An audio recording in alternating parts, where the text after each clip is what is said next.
Today, let's look at the Steel Reserve for people who would never admit to drinking Steel Reserve. The Dogfish Head 120-minute IPA, like the old 211, but with hops and 6 times the price. It's like how a rich guy who likes craft beers might punch a hole in a wall and then apologize to that hole before vomiting in the hole and then blacking out in the hole. Imagine if the mellow goodness of Hopslam were easier to get but also spiked with rubbing alcohol, and then you have a good idea. The bottle liner notes read, "What you have right here is the holy grail for hopheads," which is everyone nowadays. The beer is continually hopped for 120 minutes because that seemed like a good amount of time, at the time. And then dry hop for over a month so we can charge $45 for a 4-pack.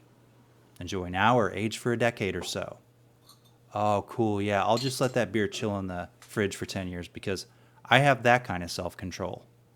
Alright, let's look at it. In the one glass I use in almost every review. That's how I earn those thumbs down. It's either that or not doing flashlight or knife videos or saying the F word. The 120-minute IPA is an Imperial India Pale Ale that, while the alcohol content is unlisted on the bottle, if you look up, most estimates put it between 15 and 20% alcohol by volume. So yes, in theory, this might be 4 beers in one or as little as 3 beers in one. The color is a light honey brown. That's, not cloudy, but a little hazy.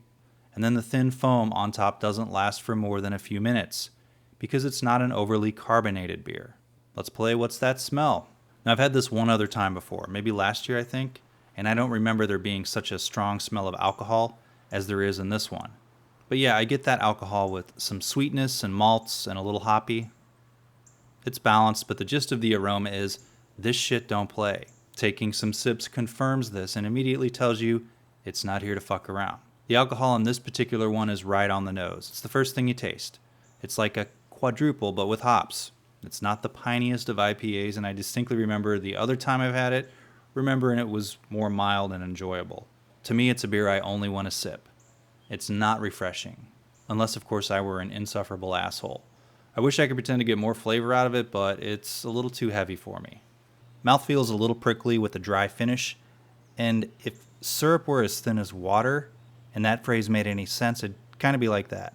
I wish I liked it a little better this time around as much as the last time, and for a special release Imperial IPA, I prefer the Hopslam over the Dogfish Head 120-minute.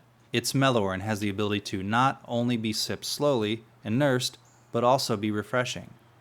If you like these sorts of reviews and understand it's easier for me to complete a beer review on Monday or Tuesday than a knife review, subscribe to the channel, guzzle that like button, leave a comment.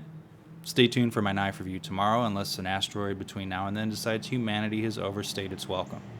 Thanks for watching.